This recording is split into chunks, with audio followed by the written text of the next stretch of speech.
Sundargarh MCL रे CBI चढ़ाऊ Delhi CBI रो 3 जणिया team पहुंची तदंत करुछंती। चोरा कोयला खनि अभियोग नहीं खोलताड़ हेउछि। एमसीएल पाख जंगल रे चोरा खनि चलीथिबा नहीं अभियोग होइथिला। एनेई सेंट्रल सीबीआई रो टीम पहुंची तदंत करुछंती। सुंदरगढ़ एमसीएल रे सीबीआई रो चढ़ाऊ दिल्ली सीबीआई रो 3 जणिया टीम पहुंची तदंत करुछंती। चोरा कोयला खनि नहीं अभियोग होइथिला एवं ए अभियोग आधार रे खोलताड़ हेउछि। एमसीएल पाख जंगल रे चोरा खनि चलीथिबा नहीं अभियोग होइथिला। एनेई सेंट्रल सीबीआई टीम पहुंची तदंत करुछंती। संपर्क में अधिक सूचना पाई सुंदरगढ़ आम प्रतिनिधि देवव्रत जेना आम सहित जोड़ी होती। देवव्रत, ये चोरा खनिर सत कौन एवं सीबीआई टीम तनाखना वर्तमान समय केमती चली, अभियोग कौन रही?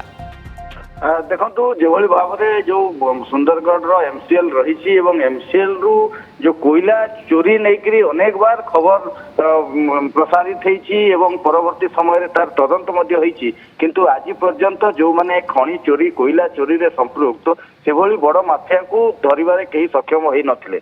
एवं अन्यपटे जदि देखिए गत वर्ष एप्रिल मासरे ये जो हेमगिर निकटस्थ टिकलीपड़ा रही जामकानी रही भोगरा कछार रही ये जो रिजर्व फॉरेस्ट एरिया रे समांतर भाव जो भली भाव में चोरा कोयला खनि चलुला से नहीं खबर प्रसारित होगा पर राज्य सरकार तत्परता देखते तार स्वतंत्र टीम एठारे आसी तदंत करथिला एवं मुख्यमंत्री विजिलेंस रो तदंत भार देइथिले एवं विजिलेंस रो गोटे एसटीएफ गठन होइथिला एवं तार तदंत करुथिला।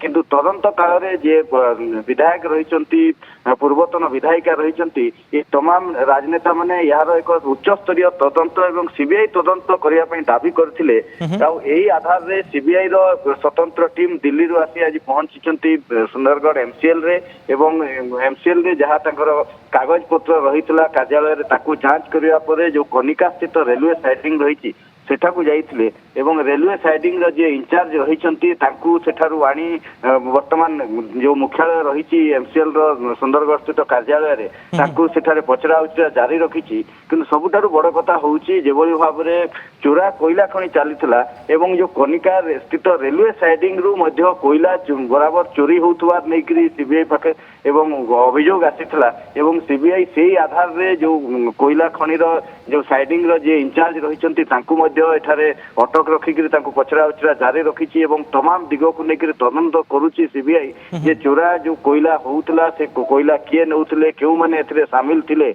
एवं जेभली भाव में जो बड़ माफिया रही कोयला माफिया रही कि धरा जी सीबीआई स्वतंत्र टीम एठारे चढ़ाऊ जारी रखी। देवव्रत, तदंतर अपडेट वर्तमान समय कौन एवं कौन कौन सब तथ्य लगिलानी सीबीआई टीम हाथ में से बाबद में किसी सूचना मिलूँ कि?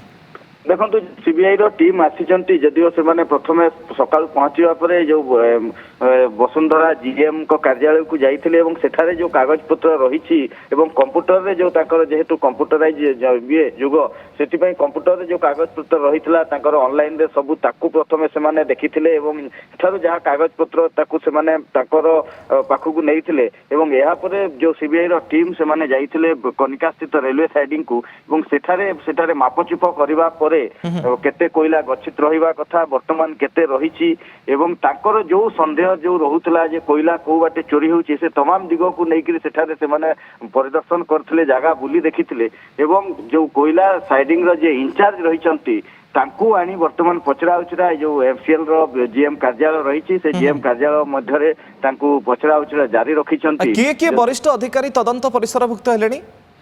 देखो वर्तमान पर्यंत केवल जे साइड इंचार्ज रही साइडिंग तांको ही पचरा उचरा जारी रखिछंती वर्तमान सीबीआई रो जो टीम। किंतु परवर्ती समय आमे निश्चित भाव में जो कोयला रो जो डिस्पैच ऑफिसर कथा कहंतु एवं जो माने मुख्य प्रबंधक रही जो वसुंधरा खनि कथा कहंतु गर्जन बहाल खनि कथा कहंतु एमान को मध्य निश्चित भाव में सीबीआई तार देवव्रत नजर रखि थांतु ए चोरा खनिर कौन सत सामना को सीबीआई ता ऊपर नजर रहिबो। बहुत बहुत धन्यवाद आपनकर सूचना पाई।